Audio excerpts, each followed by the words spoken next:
Now the shadow that I've got here is a shadow. It does exist, and one of the reasons I said let's go ahead and put a color in the glass is that if I set this back to white, you will see that the shadow completely disappears. It just ceases to exist. So with the color, I can at least see that there is a shadow there.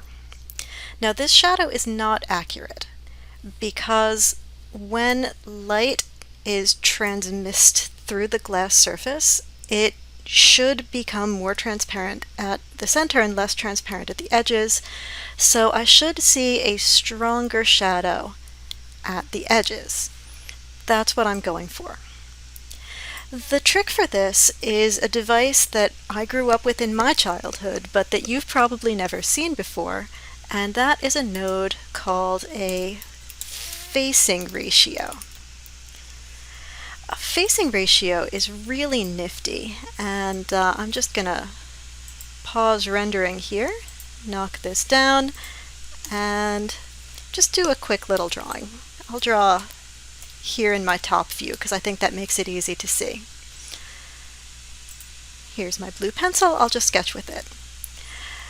We're going to assume for the moment that there's a camera in the scene, and this camera is pointing at my torus, and that's why you can see the torus in the render. There's an imaginary line, probably right about here, and this side is facing the camera, this side is facing away from the camera. What the facing ratio does is it takes a look at each face and determines whether it is facing or facing away, and then takes actions based on the location and whether the face is facing or facing away. When I was your age, we needed facing ratios anytime we made a glass shader because true accurate transmission was really, really hard, and a facing ratio was a good way to get that without having to do too much extra work. So in this case, we're going to be using a facing ratio in order to get a good accurate shadow.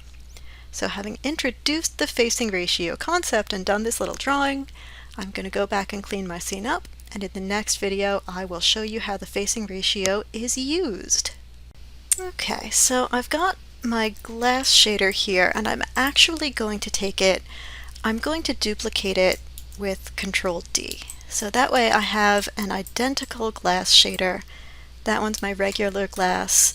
This one I'm going to rename, this is going to become glass shadow AIS.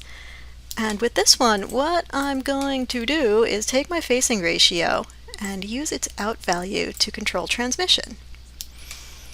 So now I'm going to assign this here.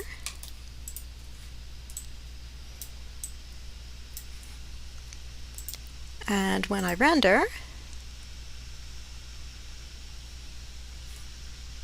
if I can render, hang on one second. So I'd lost my render view, and then I found it.